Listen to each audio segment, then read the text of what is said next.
c'est en 1963 que nous avions eu la grande chance de... In 1963, we were fortunate enough to be able to film Marcel Duchamp, who was holding his first exhibition, his first one-man show, in Pasadena on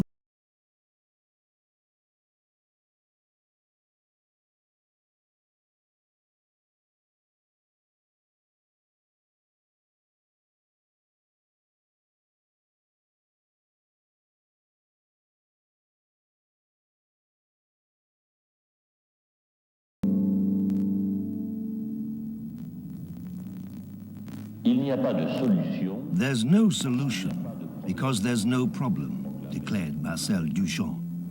Et nous avions pu, à l'époque... And we filmed his meeting with Edgar Varese at that time. Hello, how are you? You're back? Yes, I'm back. Come and sit down. So tell me about your odyssey and your travels. Pasadena twice in 1 month. It's a bit too much for California. It's a long way. And Los Angeles as well? You haven't seen it with the freeways. It's something new, well worth seeing. How did the exhibition go? Very well. What did you do there? Tell me about it. What did I do there? Same as here. Filming day in and day out, 7 hours a day. You had a good crew with you. Was it the same as this one? The same. They're so nice. You see? They believe you. The way you said it, we almost believe you. Yes, yes, it's true. Et aujourd'hui, en rouvrant de nouveau cette émission, nous voudrions bien sûr... And today, as we pick up where the program left off, the first thing we want to do is to replace the black and white shots of Marcel Duchamp's works with color. But much more significantly, we want to consider the extraordinary importance Marcel Duchamp has achieved both in France and in the United States. Making the film Red Americain, we came to realize just how much Duchamp is truly what they call a hero. That is, a man who people refer to, a man people listen to, a man who people look at long after his death and as if he were still alive.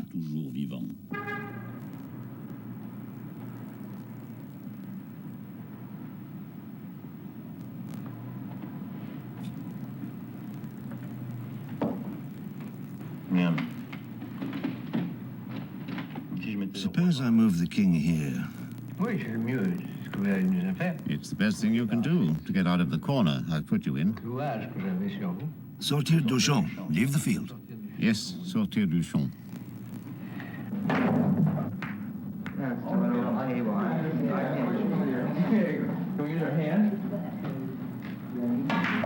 There you go.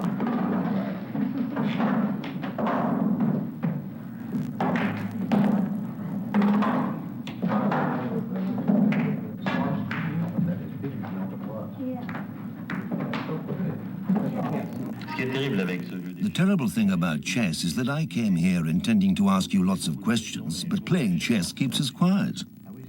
Yes, it teaches you silence. It's marvelous for that. That's what you said in Pasadena.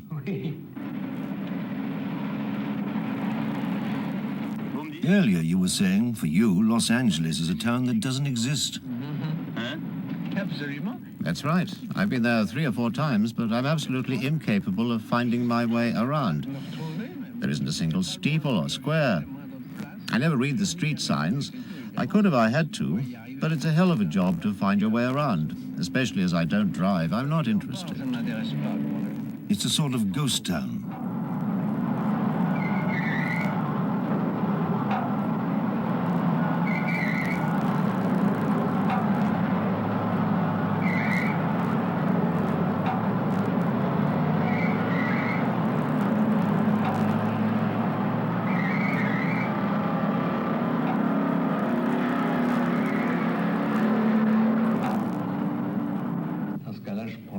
In that case, I'll take the knight. You're sure?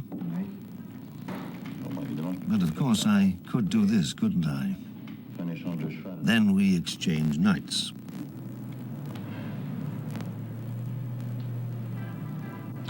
I wanted to ask you why you were so happy in the USA.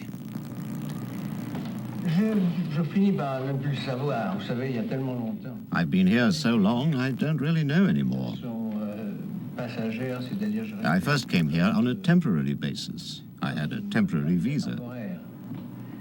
I left in 46 to emigrate with an immigration number. But it took 8 years, so I only gained permanent residence in 53 or 54.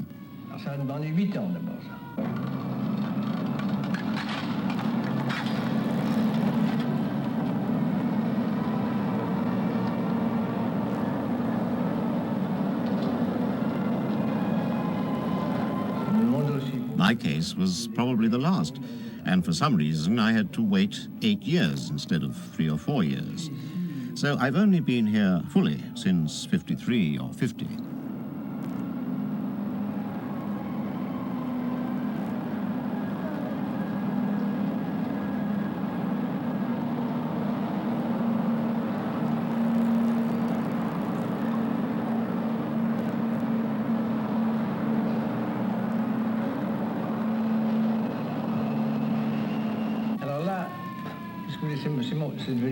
So America's become my country, in the sense that I live here, I pay my taxes, I vote here, etc.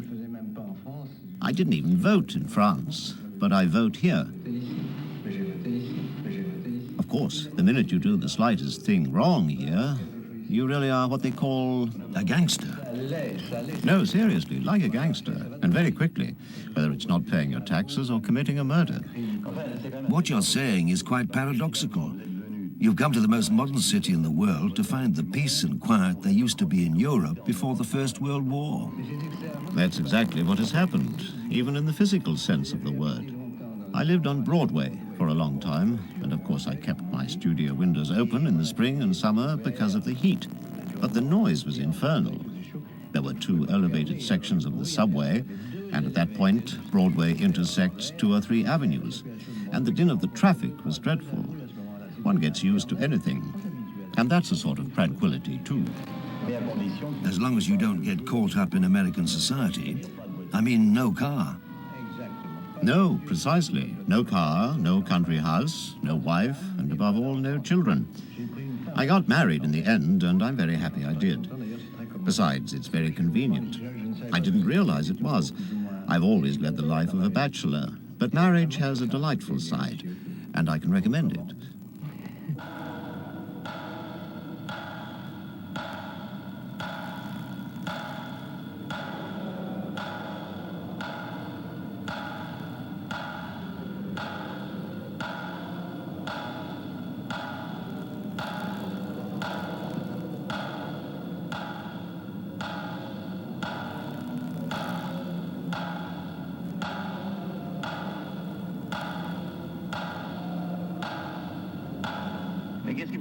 What prompted you to organize this exhibition? It wasn't me, it was Walter Haps, the young director of the Pasadena Museum, who came to New York to discuss it with me about a year ago, and I liked him a lot. So I said to myself, it'll never happen. People talk about these things, but they never do them. After all, there's enough in Philadelphia for an exhibition. But he went and looked for other things. He even found some in France. He found earlier things, sketches or anecdotes, as it were, that make exhibitions more interesting.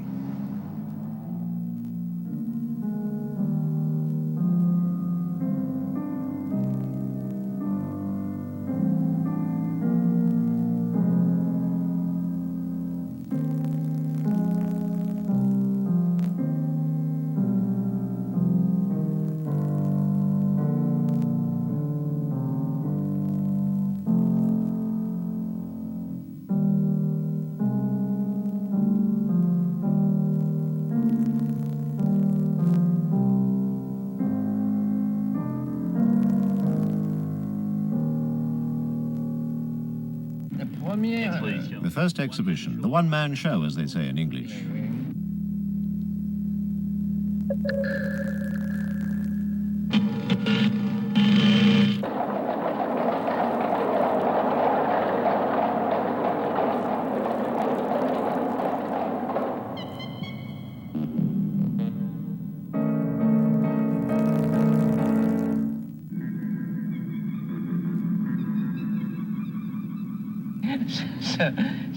Getting to Hollywood really means you've achieved success, doesn't it? A star among stars. The star, precisely.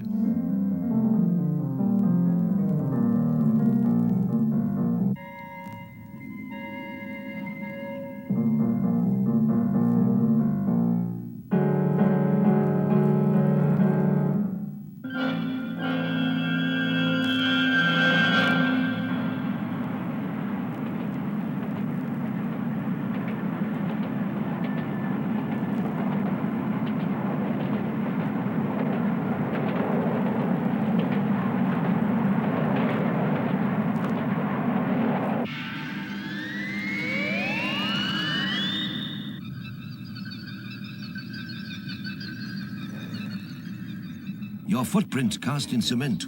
Your footprint cast in cement.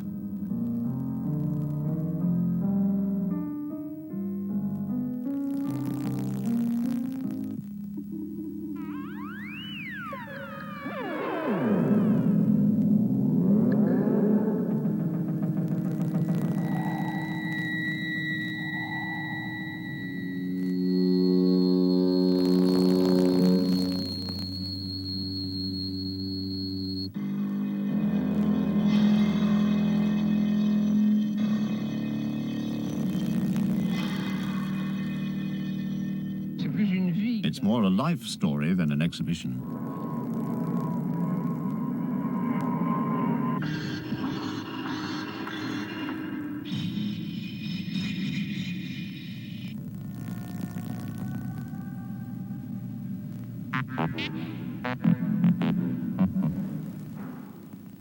Looking at one photo after another, I said to myself that it wouldn't be easy to understand a Marcel Duchamp. Then, observing him as he inspected his paintings, he looked exactly like a strategist of life and of intelligence, a strategist who had prepared his defense systems long ago. Perhaps he'd even reached a mental plane so far removed from ours that it was becoming difficult or even impossible to join him.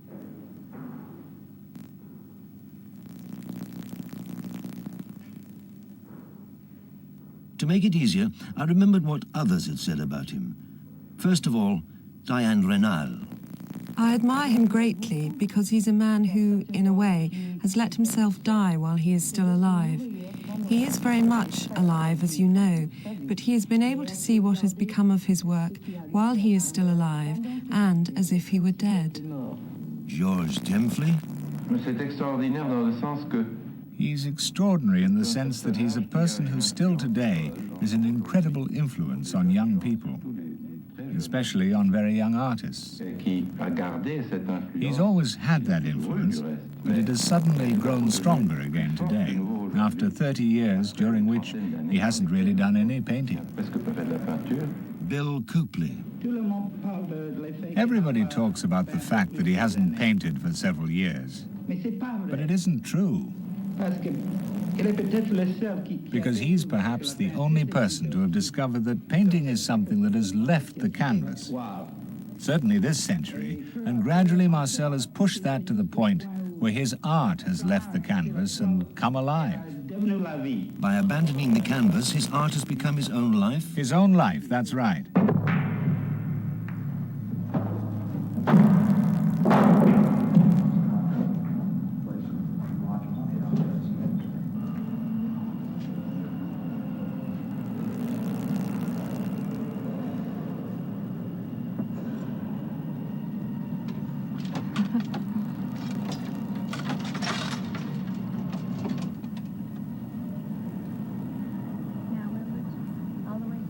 Hans Richter. In the first film, we shot his painting Nude Descending a Staircase. Censorship wouldn't allow naked women going downstairs, so he suggested covering the nude with charcoal. That way it wasn't censored, except in Boston. There, we even had to cut out the nude covered with charcoal. Marcel is a phenomenon, with a physical detachment that I've never seen before.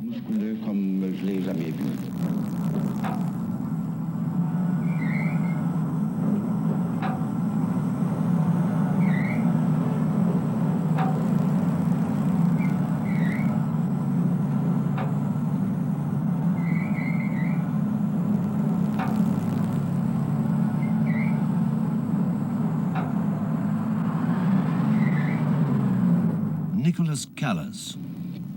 I don't see Duchamp as having broken with painting. For me, it's the person that counts. And as a surrealist, I've always understood that it's more important to be oneself than anything else, and that painting is an activity of the being. Pamino. Each time that Duchamp doesn't paint, the painters who paint continuously must say to themselves, "Ah, there goes Marcel, who hasn't painted anything again." And then I recalled the image of Marcel Duchamp walking towards the little house in Greenwich Village of his friend Edgar Varèse, the musician.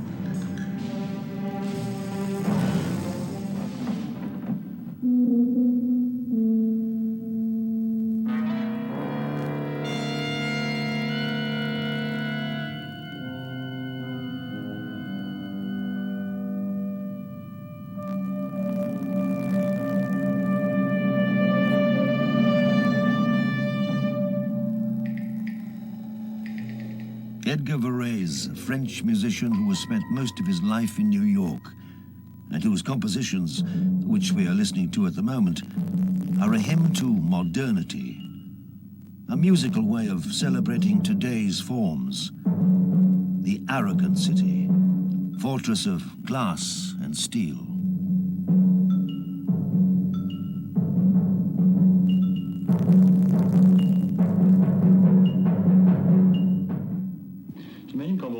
I suppose that when you and Edgar Varèse get together, there's a complicity between you. There is a New York complicity.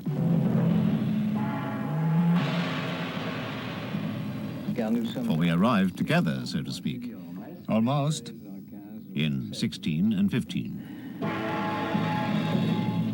Especially as at that time you couldn't do anything in France other than fight.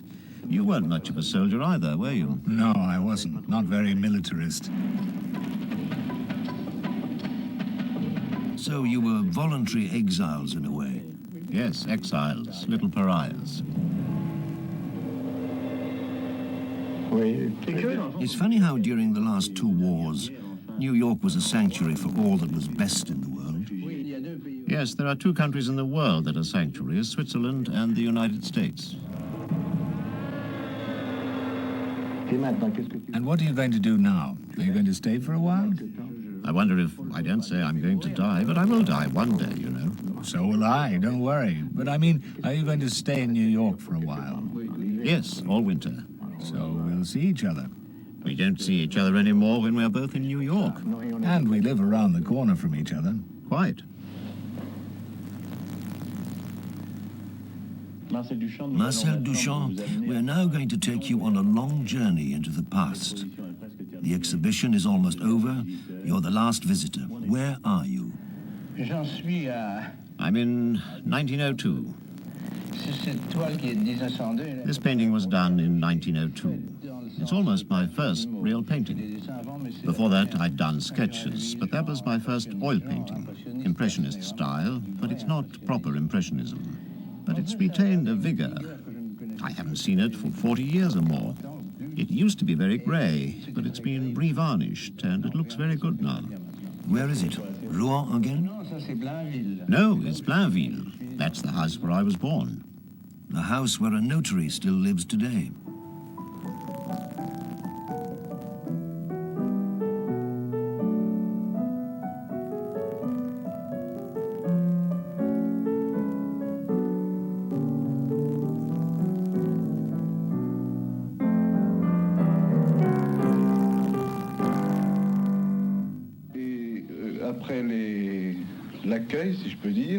I had the pleasure of a visit from Marcel Duchamp, and from his brothers and sisters too, including Jacques Villon. They particularly wanted to walk down to the two big trees at the end of the grounds, on which the word Duchamp was carved, and 1901, I think.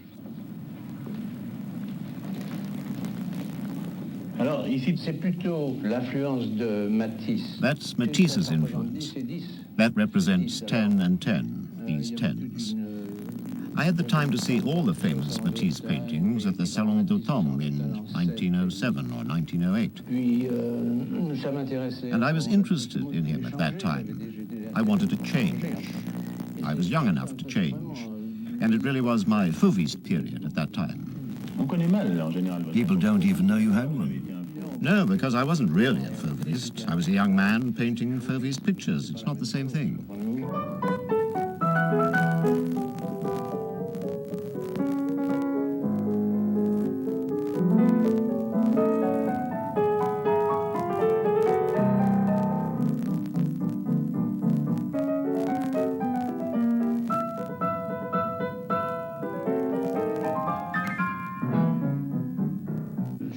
It lasted for less than a year.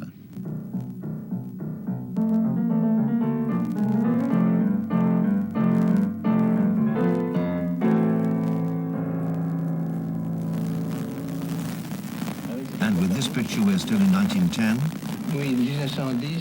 Yes, the beginning of 1910. The years 1910, 1911 were very busy.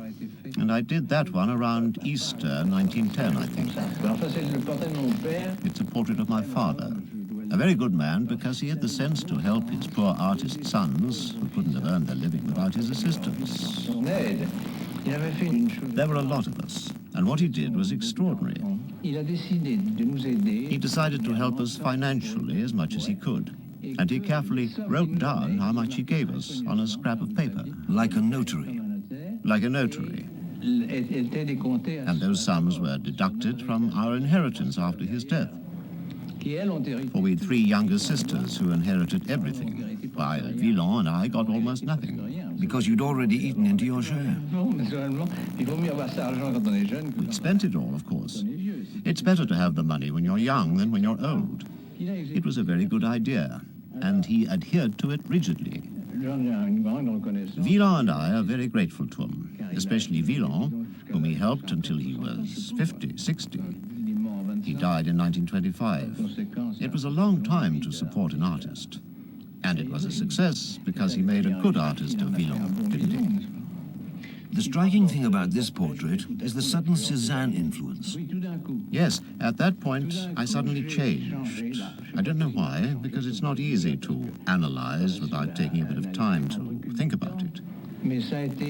But it was love of Cézanne at first sight, or boredom with Fauvism. Call it what you like.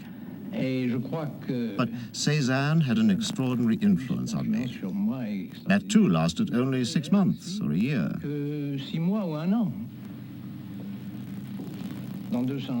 200 years' time, will people still revere Cézanne as they do now? Even people like Matisse and Picasso haven't overshadowed Cézanne. I'm always wary of these crazes, and I wonder what posterity will say, for after all, it's posterity that matters. The minute we open our mouths, we talk nothing but rubbish. That goes for you and me, too. I'm glad you mentioned me first. Maybe we can play now. Yes, let's start.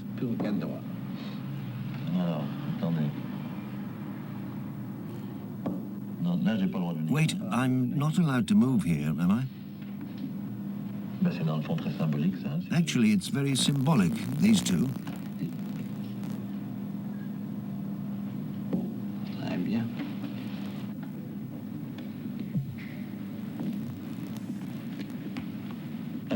Does this painting follow on chronologically? Yes, it was done in October 1911. It's a portrait of chess players. Your 2 brothers? My 2 brothers. On the left, Raymond Duchamp Villon, and on the right, Jacques Villon. And you were already slightly influenced by Cubism? Very much influenced there. The other interesting thing about this painting is that I was experimenting with light. Instead of painting by the light from the north, by daylight, I decided to paint by gaslight, which is a greenish light. When you look at it the next day in daylight, it is completely different.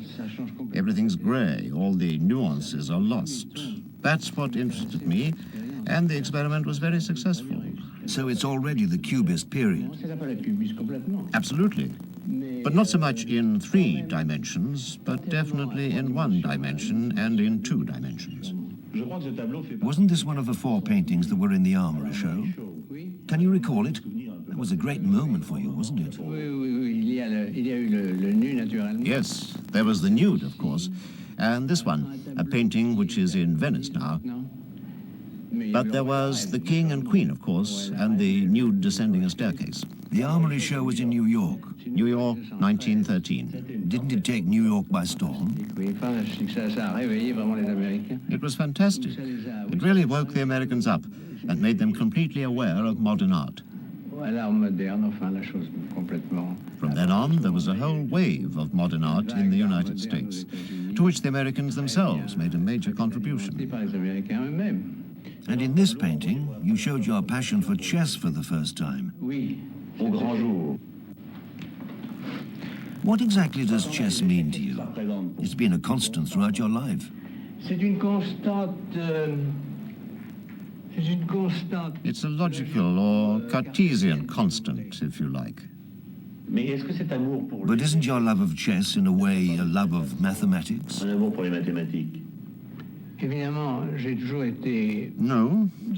I've always been interested in mathematics, but never seriously. I don't have the ability to be a mathematician. But I enjoy the little mathematics there is in chess. I learned that sort of mathematics quite easily.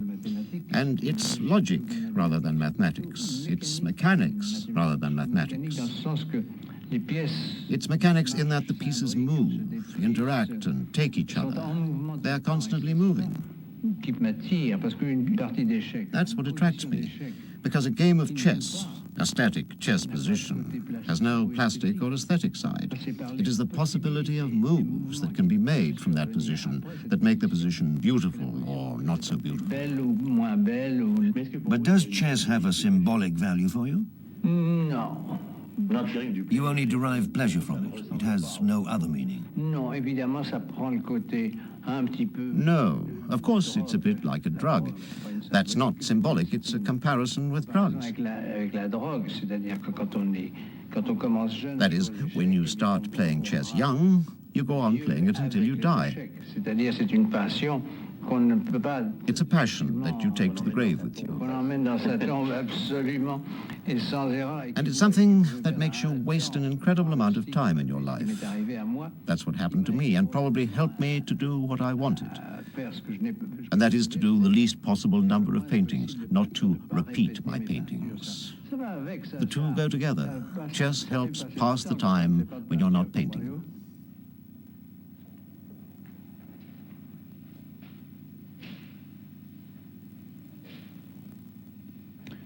It all began here.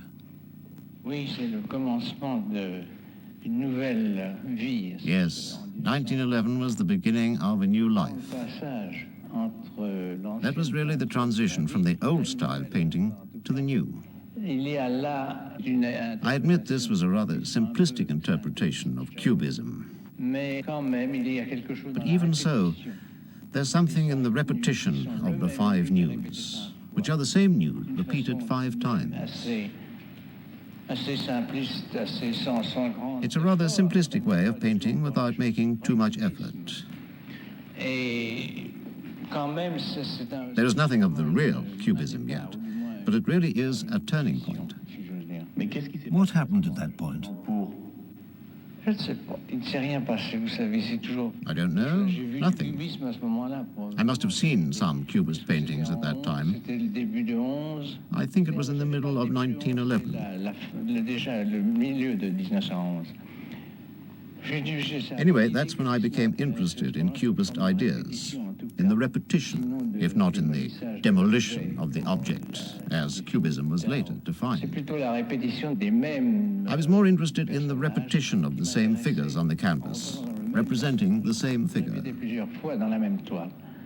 The title is King and Queen Surrounded by Swift Nudes, because I did sketches beforehand called The King and Queen Crossed by Swift Nudes, and my sister, which was very funny, she thought that the word nude, nu, in French, was spelt N-U-E, which means cloud.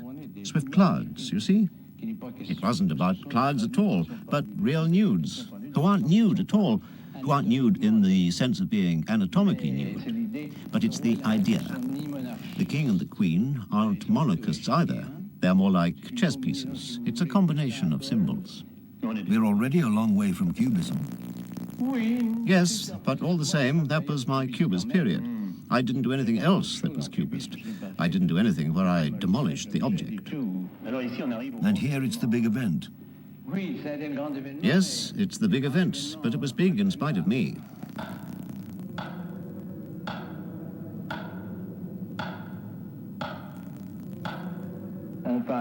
You paint a picture, and it's other people who look at it and who decide. It's not my fault if this painting was a success. As far as I was concerned, it was the same as the other paintings. There was no fundamental difference. But this one was more successful than the others. Or at least it was a scandalous success, which isn't necessarily a bad thing. Even in Paris, when I exhibited it, the independents made a fuss. All my Cubist friends thought I'd taken Cubism a bit far. Today, you can see that it wasn't Cubism in the theoretical sense. It was my own sort of Cubism, a mixture of movements and beginnings of movements, which is more futurist, although it remained Cubist as far as color was concerned.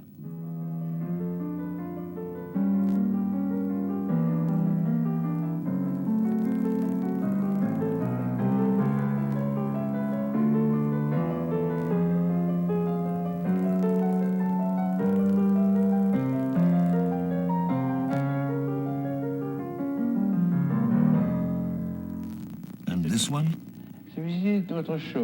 This one is something else.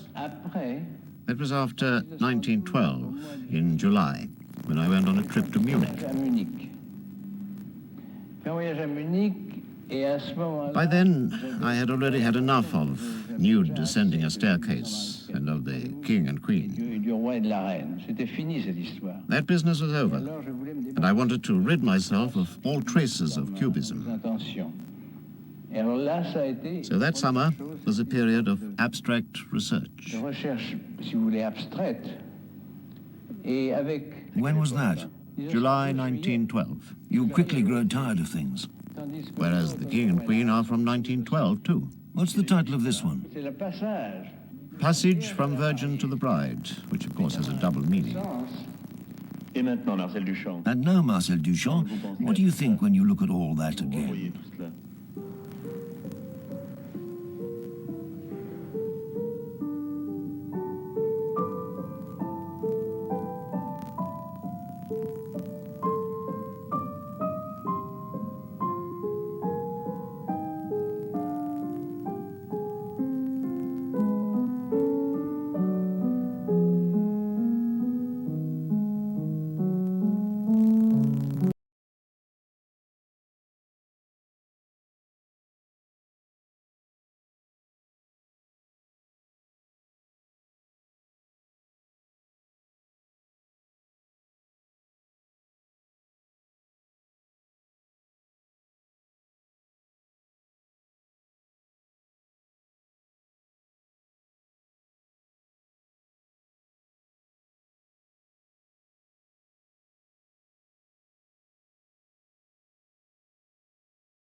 It's a scar, a sort of wound. But it's a good wound. It comes from cutting the umbilical cord. I don't feel that I'd begun to live before that. It's now that I'm going to live, even for the few things that I will do, but they will be important. It was also cutting yourself off from the group for a solitude which seemed to suit you. It was necessary, even essential, because only the individual counts for me in the whole world, especially an artist. The artist counts as a man, not as a group. Whether he's an impressionist, a realist, or whatever, I'm not interested. It's only him, because everyone can do realism, and there are some realists who are interesting and others who aren't. When one reviews your collected works with you, it's rather like following the career of a sportsman. Who runs the race as fast as possible, you mean? No, I mean who fights one round after another. Yes, that's it. It's a boxing match. Art or anti-art? That was my question on my return from Munich in 1912. When I had to take the decision to abandon pure painting, or painting for itself, and introduce elements that were very different from painting. It was the only way out of a pictorial and color rut. It was not at all how I saw things then. On a trip to Rouen, I saw in a confectioner's window a chocolate grinder, which I liked a lot when I did a sketch. And afterwards, when I had the idea of drawing it in perfect perspective. I very much wanted to get away from the careless hand that flings anything onto a canvas and calls it a painting.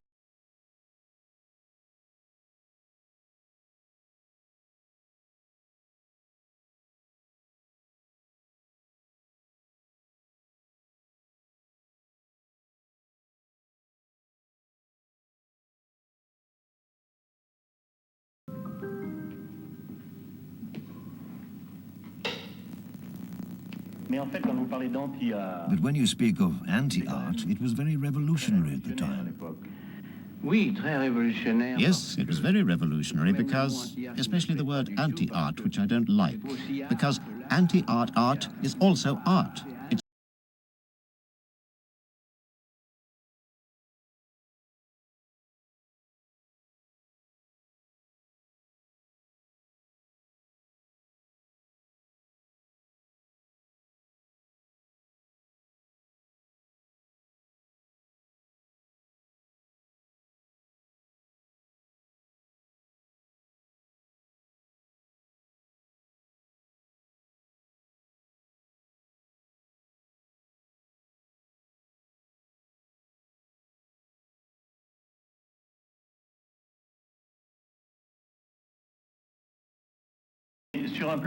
But historically, what happened?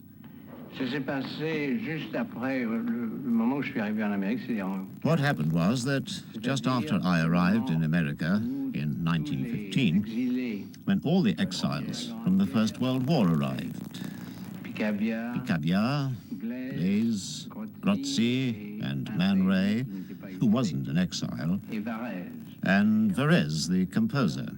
They all settled in the States, so we were a big family. That's when we began the New York-style Dada movement, which wasn't the same as the Zurich one, and we created the New York Independent.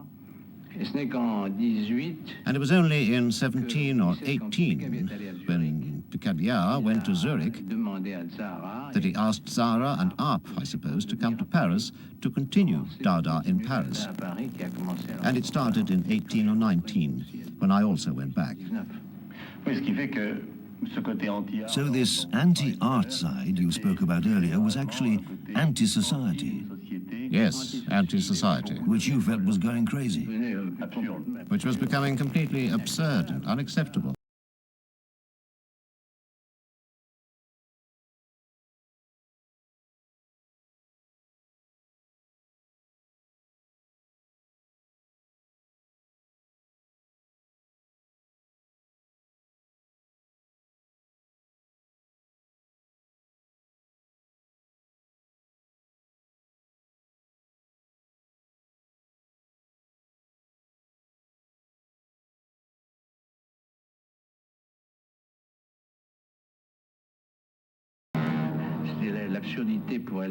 It was absurdity for its own sake. In Paris, disguising ourselves with funnels and reading a poem that was completely meaningless. The word Dada sums it up. And it was all very exciting. I wasn't in Paris. I went back in 19. But I didn't stay for all the events that went on until 21. But even then, I was wary of the group aspect. I don't like groups.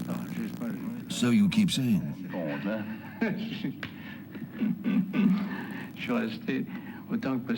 I kept my distance as far as possible. That's why I haven't reaped all the benefits of having been a major Dada figure.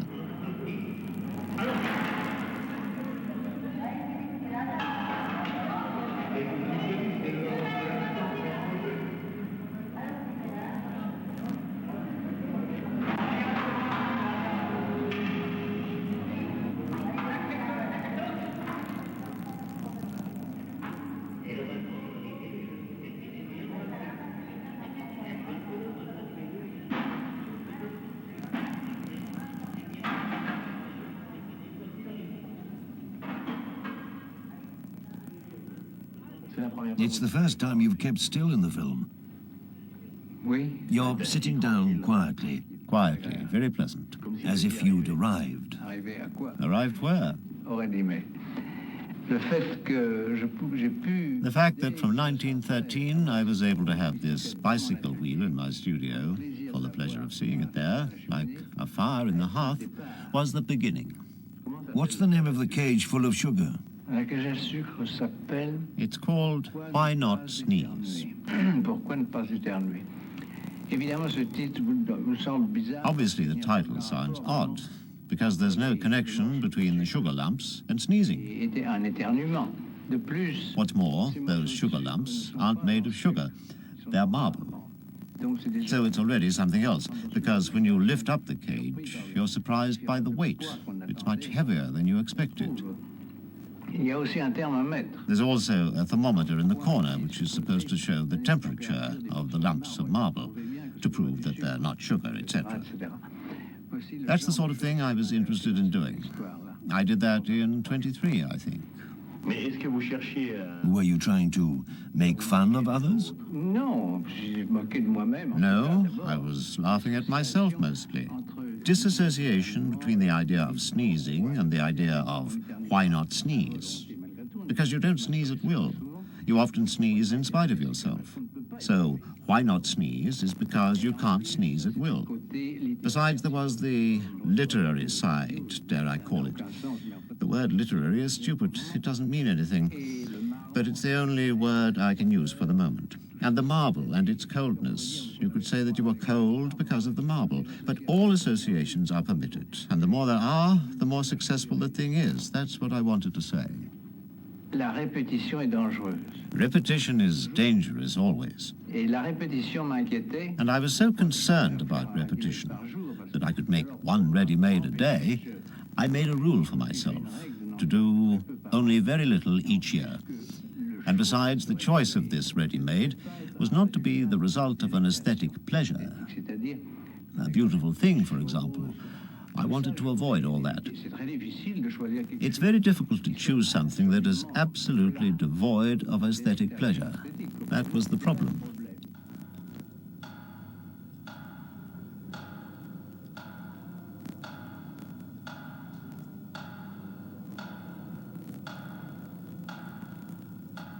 And so, precisely to avoid repetition, I made a rule for myself. And now I hardly make any more because of that. Everybody would like that, you see. So the problem would be over. It would be the death of the problem. I really don't do any more. I don't even want to. Everybody will like that. Even this good old bottle rack.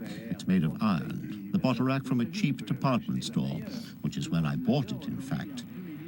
Everyone adores it. Today, it's in all the sculpture books. It's designated as a sculpture people should admire.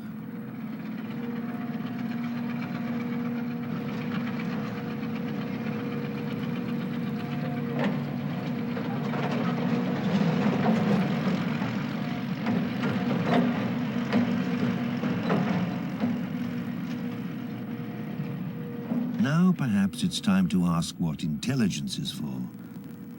Following Marcel Duchamp step by step, we're suddenly far from the optimistic philosophers of efficiency. Through his eyes, we've seen that the sparkling buildings of the mechanical civilization are no more than ruins and scrap iron, derisory sculptures.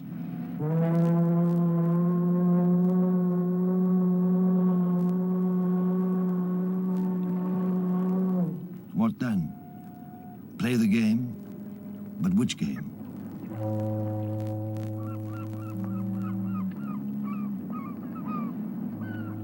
Scrimp and save? But for what? Change society? Reform the boards of directors? The revolutionary committees? Suddenly replace them with blinkered but all-powerful technocrats? Will that change mankind?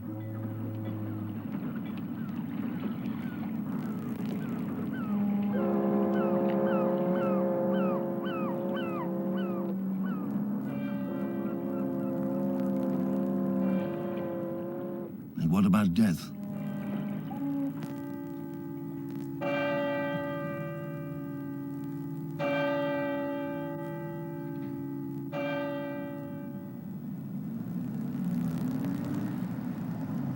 So, gradually, the intelligence planes down, files, erodes all peace of mind, sparing nothing and nobody. Speech itself becomes more condensed, becomes aphorism, an arrow. Repetition is the opposite of renewal. Therefore, it's a form of death. The minute a man isn't like others, he's a dandy. Esotericism has no words to express itself. People write books, but that doesn't mean anything. For example, I find the verb to be highly questionable. It's not only doing a painting, it's making a gesture in life that is as aesthetic as the painting. One of the things that interested me was introducing humor into my productions. And it was a humor that wasn't only intended to make people laugh, it wasn't even black humor. It was really a humor that added a note of, dare I say, seriousness. Now you say here, but I would only like to add that in terms of popular metaphysics, I refuse to discuss the existence of God, which means that the term atheist, in opposition to the term believer, does not interest me, nor does the opposition of their very clear meanings. For me, there's something other than yes, no, don't know. And that is, for example, the lack of such questioning. I don't regret writing that. It still holds. Still today, I completely agree that affirmative, negative, and indifferent are not sufficient to explain, to give something. You'll ask me what I've done with that. I don't know, I'll tell you. Or people will say later whether I've done anything. But I don't mind. It's yet another thing that doesn't bother me. I've been able to live as I like, do as I like. That's already a lot. There are so many people who say, if only I had a country house, etc. That doesn't lead anywhere. I've achieved everything I wanted as far as everyday living is concerned. That reminds me of another aphorism that's attributed to you. It is, there's no solution because there's no problem. That's right. I'm very proud of that one. Perhaps it's the shortest philosophy there is. It was Man Ray who said, there's no problem, there are only solutions. I know you don't like giving advice, but before I leave, I'd like to ask you something. What? Well, I get the impression that we started this film with a painter and that we're leaving a philosopher. Yes, the word philosopher is very flattering, but it's also a subject to be wary of. Questions of teaching, of schools, of disciples have never interested me and still don't interest me. I've always thought, well, not always, but I've reached this conclusion, that really, as Brancusi said, art is firstly a swindle. But I also believe that it is a mirage. I believe in artists, in the individual, the man, the artist. But art is a mirage.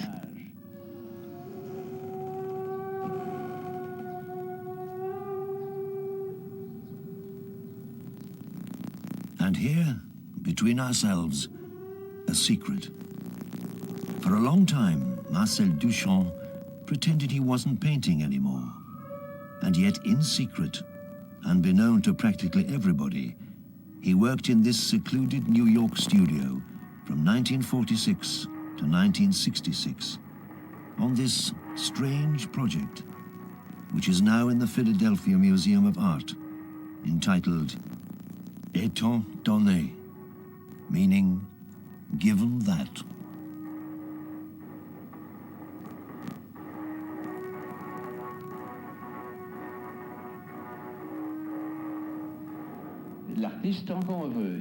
Much as he would like to, the artist cannot help another man. It's each one for himself. For I don't agree at all with the anthill that waits for us in a few hundred years. I still believe in the individual, and every man for himself, like in a shipwreck.